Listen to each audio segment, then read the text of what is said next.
Hello, welcome back to the Tea Time Results Show.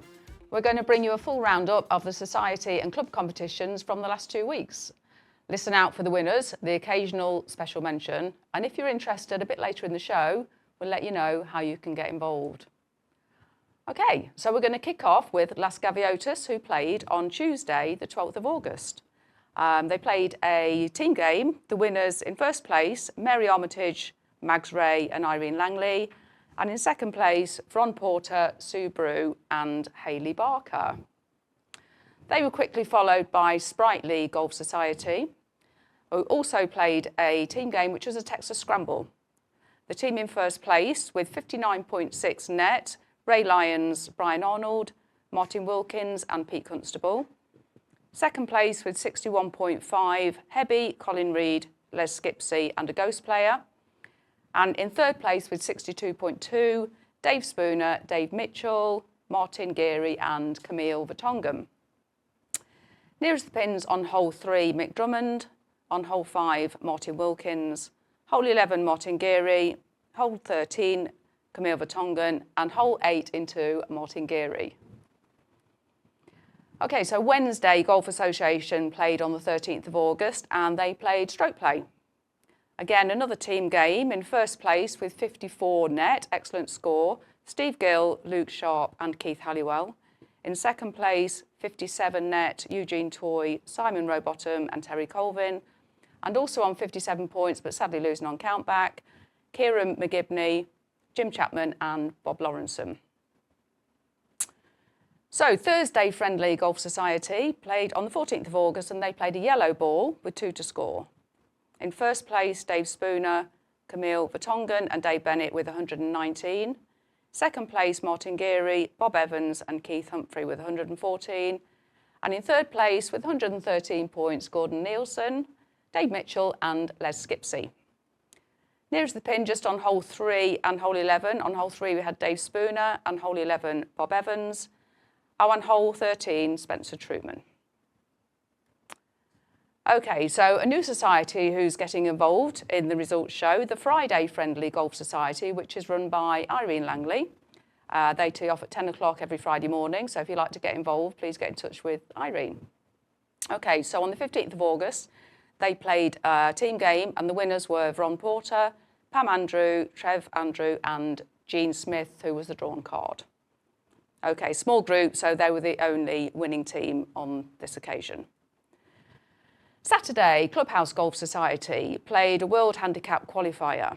So 2 divisions, Division 1 and Division 2, obviously an individual game. In first place with 40 points in Division 1, Glenn Trigg.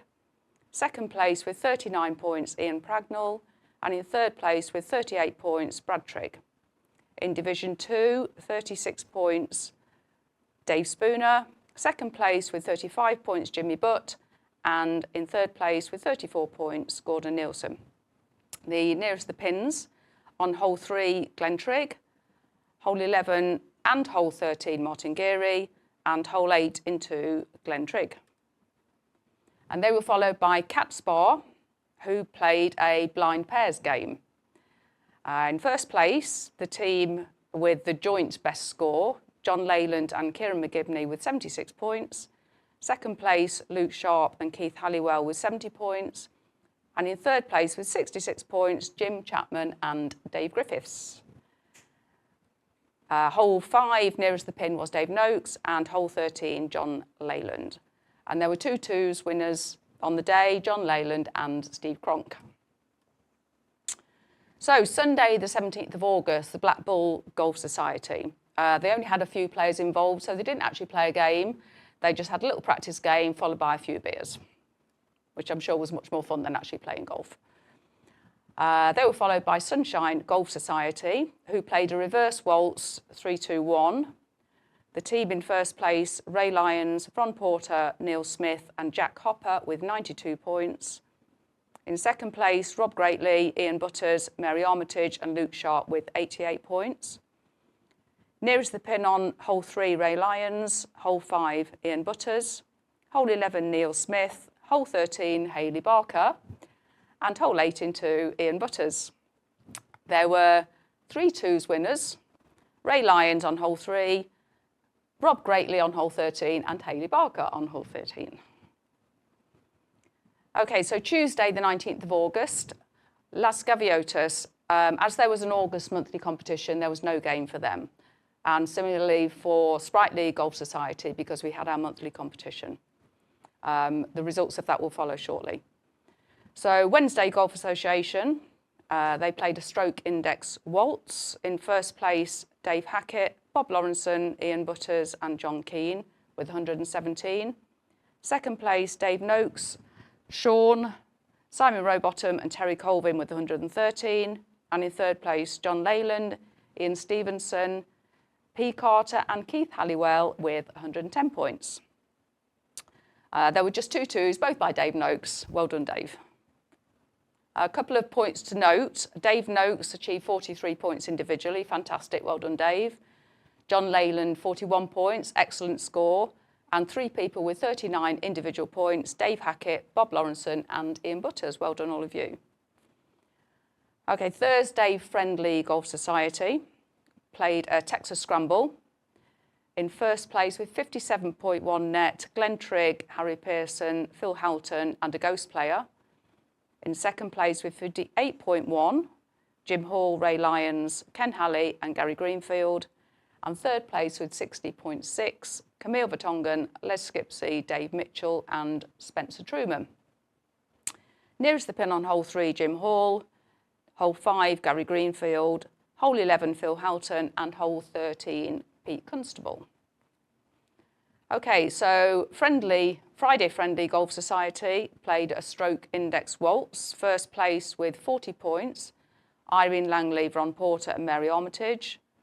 And second place with 39 points, Pam Andrew, Trev Andrew and Cameron.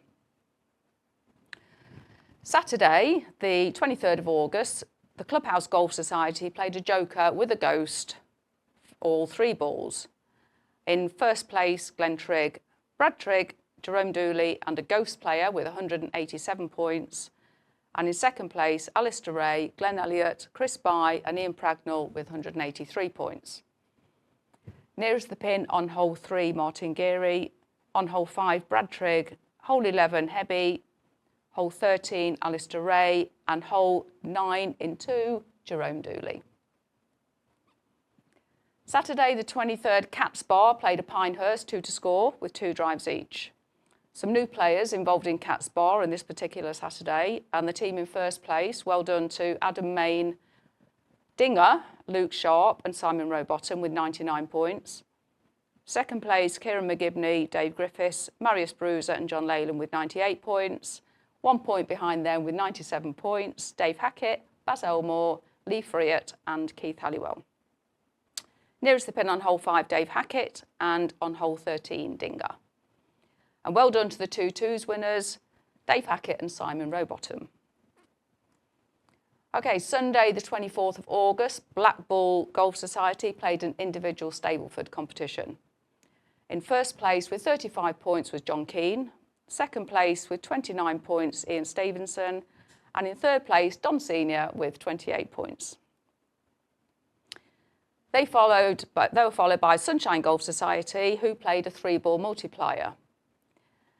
The team in first place with an amazing score of 279 points, Ray Lyons, Dave Noakes, Hayley Barker and Luke Sharp. And in second place with a much lesser score of 219, Rob Greatley, Mark Palmer, Mary Armitage and Trev Andrew. Nearest the pin on hole 3, Susan Lyons. On hole 5, Rob Greatley. Hole 11, Ray Lyons. Hole 13, Dave Noakes. Hole 8 in 2, Dennis Jones. And hole 15 in 3, again, Ron Porter. Twos winners, Dave Noakes, Trev Andrew and Ron Porter, all on hole 11. Well done, you 3. Just a note to point that on hole 2, the winning team achieved a score of 64 points. And we will be discussing how that was achieved shortly. But well done to the team in first place. Okay, so that's a roundup of the results for last week. Thank you. That's enough of that. Okay, so today I'm joined in the studio by Rob Greatley. Hi, Hayley. Hi, Rob. Hi, everybody watching. Nice to see you all again.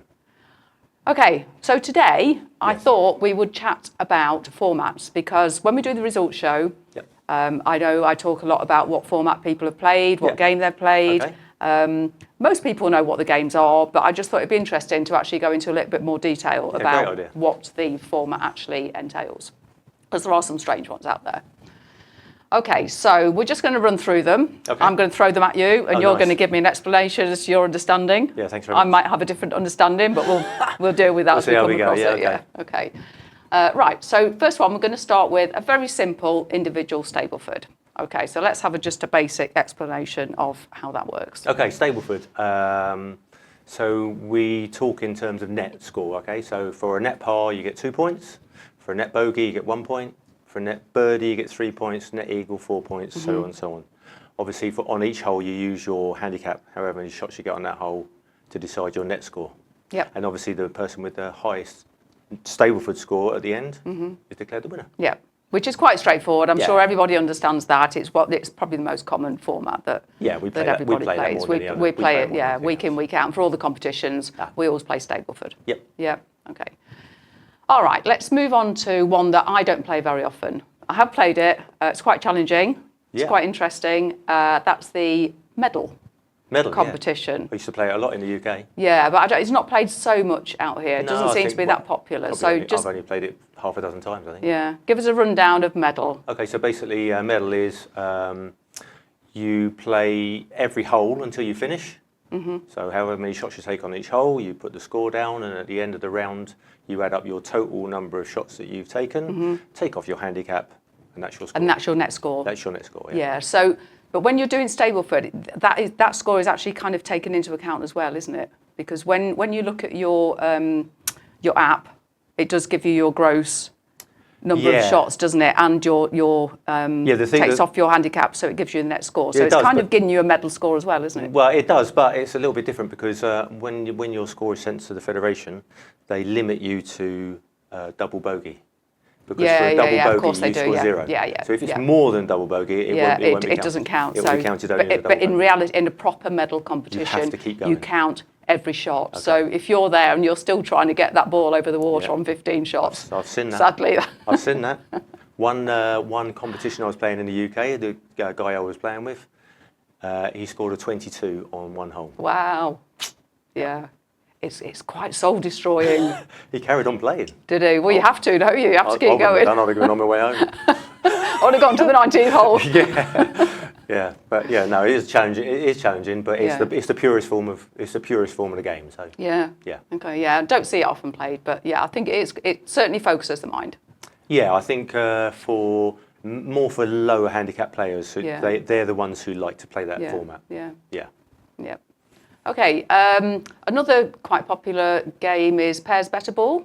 Okay, so we're into pairs now rather than individual. Yeah, rather than individual, so we're on to pairs games. So Pairs Better Ball, what you've got two, there's two different actually. So you've got Pairs Better Ball Stableford, where you choose the best Stableford score in each hole of the pair, and then you add them up at the end, and obviously the highest score wins.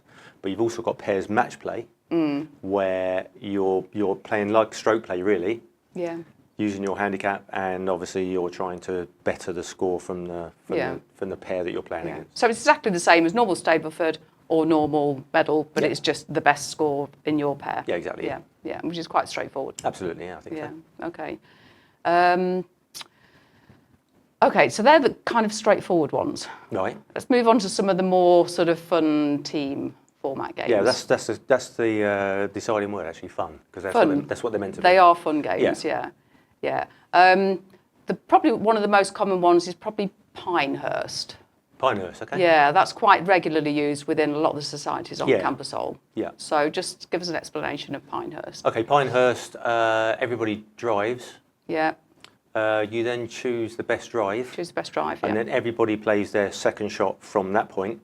But thereafter, they continue playing their own ball until you get the ball in the hole. Yeah. And it's individual Stableford score. So. Yeah.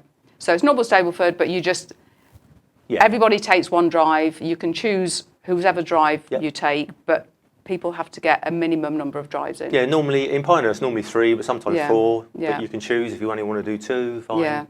So sometimes you have to be a bit strategic You know, if you're playing with Yeah. a group of people, some are better drivers than others. Yeah. You know, use somebody's drive maybe on one of the par threes, or Yeah, yeah, or certain, if you've got ladies and men, ladies are playing off the red tees, Yep. and there's a couple of holes where they've got a distinct advantage. Correct. Sometimes better to save their drives Yep. for that hole, Yep, just we so that, you know, the men can Yep, get a we're- better second We're shot. talking in. like hole 6 and possibly And hole 14, 1 even. and 14, Hole 14, yeah. and 15 possibly as Yeah. well. So yeah, Yeah. yeah. So again, that's quite a straightforward Yeah, format. So you just got to remember that everybody drives, choose the best drive, and then everybody plays and their then own ball from everybody there. plays the ball from there. Okay, right. Let's go on to a waltz, which is again another quite popular one with some of the societies on camposol. So This we've is got not a dance, by the way. It's not a dance. It's not a dance, not a dance. It's No. a dance. Yeah.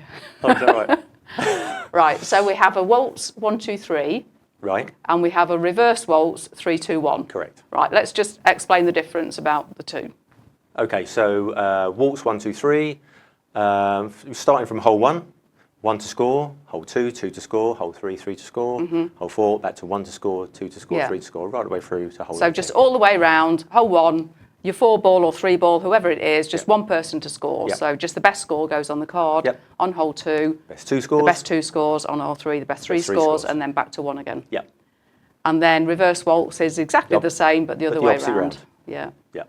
3, 2, 1, 3, 2, 1, 3, 2, 1. Which is a bit harder because, Can be. depends on how the stroke, the Yeah. part, they lie. It's, Yep. I think 1, 2, 3 is a bit easier. Yeah, yeah. Can be. Can be. And then you've got 6, 7, 8. Yeah. Oh, yeah. Yeah. And then similar to that, we have what we call a stroke index waltz, Okay. which is exactly the same as a waltz, but it's not it's- holes 1, 2, 3. No, so you're getting 1 to score on stroke index 1, 2 to score on stroke index 2, 3 to score on stroke index 3, and then back to 1 to score on stroke index Yeah. 4, So so on, so on, so on. Depending on the stroke index of the hole denotes how many people are scoring Yeah. on that hole. Yeah. Okay. Yeah, so I could imagine you could probably play reverse waltz stroke index as well. Do we need to do that? Well, Do you we could. really need to do that? That would be much harder than stroke index waltz because you're counting 3 to score on the hardest holes. Yeah. So that would be quite interesting. I'm not sure that anyone's ever played that, and I'm not going to suggest it. We have actually on Sunday, but we call it something different. It's not the Irish Rumble, is it? I call it a modified Irish A rumble. modified Irish Rumble. Go on then, just do it very, very, Well, that's what I just very said. briefly, but very clearly. Well, modified Irish rumble is exactly the same as stroke index waltz. Yeah. It's just that I call it something different. But modified Irish rumble with 3 to score on the hardest holes. Okay. So that's tough. Yeah. Yeah. Okay. Glad we don't I play. like that one. I'm glad we don't play that very often. Okay. Another one that I know Sunshine play Yep. quite a lot is the virtual pink ball. Yeah. Okay. So yeah. Yeah. Yeah, So as go on opposed- with that one. As opposed to normal pink ball or normal yellow ball. So normal yellow ball, you get double points if you Which could sometimes be called the Joker. Joker yellow ball. The Joker yellow ball. Yeah. So let's do the Joker yellow ball first. Okay, actually. Joker yellow ball. You have a yellow ball within the group of Physical, four. a physical yellow ball. Yeah. And one person is given the yellow ball, and then he plays it. If he scores, then he's going to get double points. The thing is with Joker yellow ball is if the yellow ball gets lost, It's gone. it's lost. Yeah. So if somebody's unfortunate enough to start on the 10th and get the yellow ball and they lose it, that's it. That's For the pretty whole- much for the game whole over round. for the whole round because Yeah. you don't get the yellow ball back. Yeah, Yeah, which is and that is tough. That is tough. Yeah, which is why on Sundays we play virtual pink ball. So the virtual pink ball, Yep. it's not a physical pink ball. No. You can play whatever ball you like, Yep. but in theory you're playing. Yeah, well, basically what happens is you on the scorecard, each square for each player. So you go from one player to the next player to the next player, and then back again. It has a pink square on the scorecard, and that's double points. Yeah. So you can't lose the pink ball. Yeah. Yeah, which is good. That's fair. So if you mess it up on one hole, you've Yeah. got a chance of redeeming yourself. Absolutely, yeah. Yeah, so that runs from holes 1 to 16, because obviously if you've got... No, it doesn't actually. Hole 1 to 8, and then hole 9 is random. So hole 9's random and hole 18 is random. yeah. Yeah, because obviously if you've got 4 ball, Yeah. 1 to 8, it runs in sequence, Yeah. but then hole 9 Is and, random. and hole 18 can just be... They're random, yeah. I basically choose it on my Yeah. random number Are you generator. sure you randomise this? Oh, I definitely do. Yeah, okay. I believe you. I try and avoid myself. Yeah. Okay. Okay, that's quite an interesting game, actually. I like playing that. Yeah. Another straightforward one is just a 2 from 3 or 4, Yeah. depending on 3 ball, 4 ball, whatever. Yeah, well, that's the thing with that. If you've only got groups where there's only 3 playing or there's only 4 playing, you can score. You can have 1 to score, 2 to score, 3. If there's a group of 3, or if there's a group of 4, you can have 2 to score, 3 to score, 4 to score. Yeah, yeah. And you can once again you can do that with stroke indexes as well. Yeah. Okay. Just throwing one in here, actually, just want to think about it. How does the ghost player work? Because I know a lot of the results I see them coming in and they're playing with a ghost player. I don't know if do they call that, is that a drawn card? No, it's not a drawn card. No, it's a ghost player. So I'm not 100% sure about the how it actually works, but I think if somebody doesn't turn up, and so for a game, so you have to have a ghost player. Right. So I think one person in turn has to take it in turns to have 2 shots. Oh, do and they? so they're Okay. effectively playing as a 4th player. Okay. Oh, yeah, okay. Yeah, I'm not 100% of the rules on that. Yeah, no, I've never played that. Rehearse that for next time. What we used to do in the UK, we used to do rolling dropout. So if you had all 4 ball groups and you had a 3 ball group, then all the 4 ball groups would have 1 player drop out on each hole. Okay. Yeah, So- I don't think that's how they play the no. ghost one. I think it's The ghost like player, one it sounds person. like. Yeah, So just they get 2 goes. they get 2 goes, And then it goes to so another they're player. playing effectively this ghost. But I know a lot of the societies play it because I Okay. see it a lot in the results. Oh, that's interesting, yeah. So yeah, we'll have to sort of. Not something I've used on a Sunday. No, we'll have to have a look at how that one works. Yeah. Yeah. Okay. Okay, what else have we got? We've done Pinus. What about Texas Scramble? Again, that's quite a popular game that we play on a lot of the charity days because it's kind of a fun game.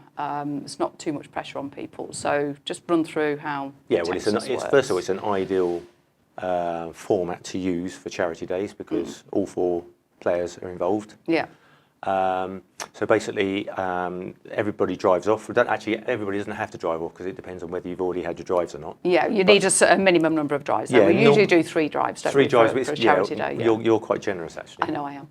I would do it 4. 2 years' time, beware. So yeah, everybody drives. You choose the best drive. Everybody plays a second shot from there. You choose the best second shot. Everybody plays it, and you keep going until you get the ball. Until they get ball in the hole. Yeah, Yeah. and that's why you normally end up with quite a few birdies. Yeah. And then, so the winning score, obviously you take the combined handicap of all the players. Yeah, 10% off. And then take 10% of that. Yeah. And that comes off At the- your score. Correct. So the lowest net score Yeah. wins the day. So technically, it's a medal. Yeah. Because you're counting every shot. Yeah. Every shot. But it's a joint medal between all the players. Exactly, and then Yeah. you're taking off your 10% of your handicap off Yeah. the score, and it's obviously the lowest Yeah. score wins. It's quite a chilled game, really, isn't it? Oh yeah. I don't like Texas Scramble playing it a lot, but I think it's Yeah. ideal for charity. It's ideal for charity days and just fun days. Yeah, Yeah. 100%. Yeah, because everybody's just like, Yeah. Texas Scramble. Yeah. Once they've done their bit, they'll just swan around. Well, I do anyway. Well, the other thing as well for a lot of, like certainly for me, is I'm never worried about trying to go for shots all the time. Yeah. You wouldn't normally go for some of the shots that you do on Texas Scramble. Yeah. And again, if you can use it as a practice round as well. So say if somebody's got the ball and it's on the green, you can just go, I wouldn't normally do this shot, but what the hell, go for it. Just see what I can do because it doesn't really matter. No, it's great. It's good. Yeah. It's a good format of charity days, definitely. I think so. Yeah. Okay, another one which 1 or 2 of the societies play. I've never played it personally. Sounds like a lot of fun though. Is the throw and the mulligan. Yeah, I think each player gets a throw and a mulligan on back 9 and front 9, don't they? So if you find yourself in a really horrible place, you get one option to pick it up and throw it wherever you want. Yeah. I'm not very good at throwing, so I'd probably rather actually hit it with my club, to be honest. But Okay, fair enough. And obviously you get a mulligan, so if you have a shank or a bad shot, you can just. Do you get the chance to just play it again? Yes, basically. Yeah. Obviously, the first one didn't count. So. Yeah. Yeah.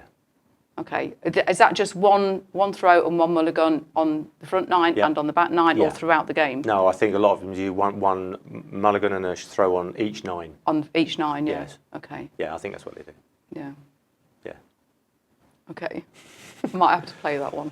Really? Maybe I could kick it instead of throwing it. I'm better at kicking. Oh, not a bad idea. Get a catapult. Catapult it, yeah. Okay, so that's Phone a Mulligan. Okay, an interesting one which I know Sunshine like to play occasionally is a 3-ball multiplier. Which we played last weekend. Which we played last week and was very successful at. Oh, we nearly got you.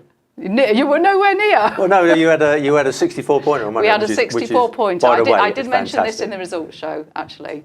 My team did have a 64 pointer. So basically, the 3-ball multiplier, I know I'm stealing your thunder here. No, you're not. The 3-ball multiplier is you, out of a team of 4, 3 scores are multiplied. So, for instance, on hole 2, we had a 5 for 4, a 5 for 4, and a 4 for 4. So 4 fours. 4 times 4 is 16. Is times 16 4 is times 4 is 64. Yeah. So yeah, that was our score on that hole. But had one of us scored, or 2 of us scored 0 on that hole, our score would have been 0. Because 4 fours. 4 times 4 is 16. Times 0 is nothing. So it's a really, really interesting format.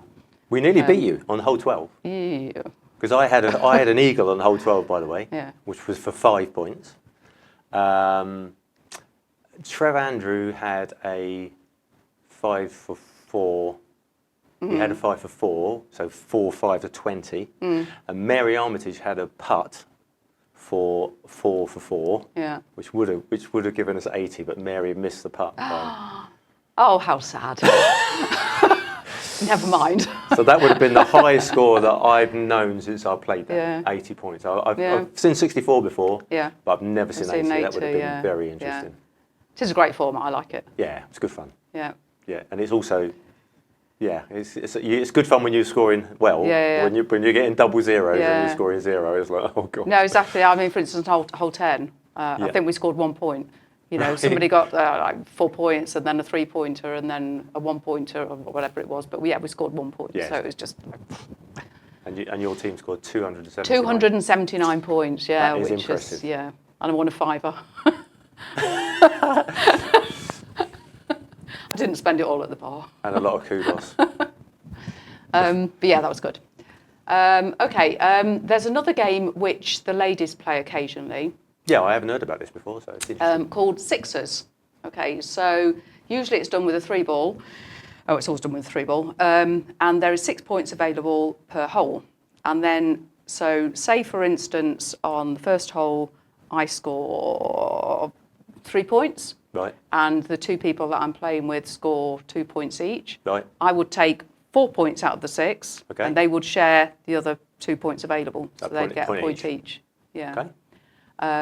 If I scored 5 points on that hole and they scored, say, 2 and 1, then I would take all the points. Yeah, all because 6 you basically points, won the hole. Because I basically won the hole. Okay. Yeah. So it's quite interesting. You're good. It's an individual game. And so if you all score the same, 2 points, 2 if points, you all 2 score points. the same, you get 2 points each. So the 6 points are shared between all of you. Good. Yeah. I We don't play that often, but if there's not many of us playing, we've got maybe 2, 3 balls. Yeah. It's sometimes nice to just so play really something that's a game different. you can only play in 3 balls, is that correct? Only playing 3 balls, Okay.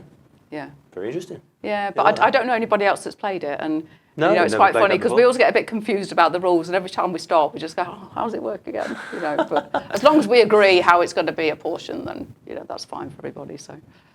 Very good. Yeah, I like that. Yeah. Okay. That's pretty much all the games that I'm aware of, but I know there's one that you keep talking about, which has got a really weird name. Oh, bingo, bango, bongo. Yeah. Okay, go on. Never heard of it. I used to play a lot in the UK, but basically it's more of a gambling game. So if it's a group of 4, you're going out for a game.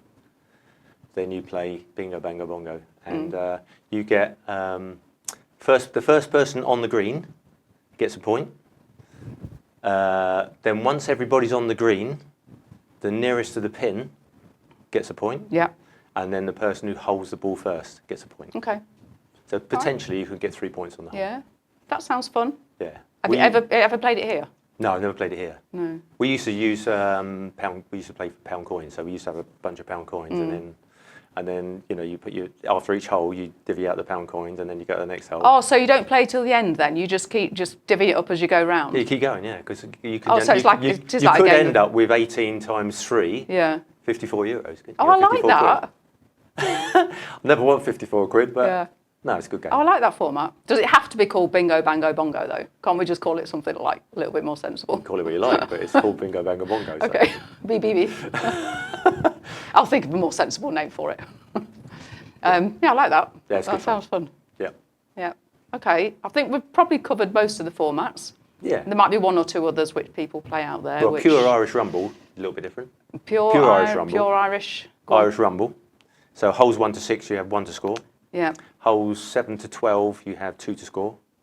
Holes 13 to 17, Ah, I've heard of this one. you have 3 to score. Yeah. Hole 18, all 4. All 4 to score. I Correct. have heard of this. Yeah, that's I've Irish never Rumble. played it, and I'm not sure that anybody Yeah. here has, but I have heard of that one. That's Irish Rumble. We do play Yeah. Irish Rumble on a Sunday, but we don't do the Yeah. 4 to score on 18. On We just 18, do 3. yeah, I've never heard it with a, yeah, never known anybody to do that. Yeah, proper so. Irish Rumble is always Yeah, 4 yeah. to score on 18. Yeah, okay, Because everybody's knackered by then, aren't they? yeah.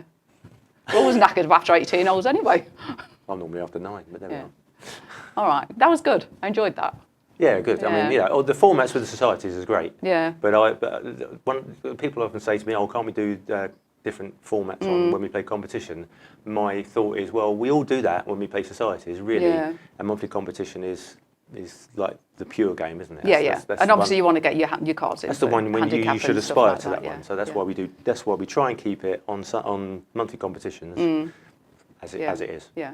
Yeah. Yeah, as I say, we've got to put your card in anyway, and you can't do that if you're playing No, you can't play like a finals and things random like that, no. team game. So, yeah. No. All right, that was good. Cool. Enjoyed Thanks, that. Rob. Well, thanks for watching. I hope you found that interesting. The results show features most of the societies on camposol, but if yours wasn't mentioned and you'd like to be included, please get in touch by emailing teatime@camposoltv.es, and we'll let you know how you can get involved. But for now, thanks again. We'll be back next week when Rob and I will be discussing one of the holes on camposol golf. Bye for now. Thanks, Bye. Rob. Thanks, Hayley. Thank you. Bye thanks for watching, guys. See you soon.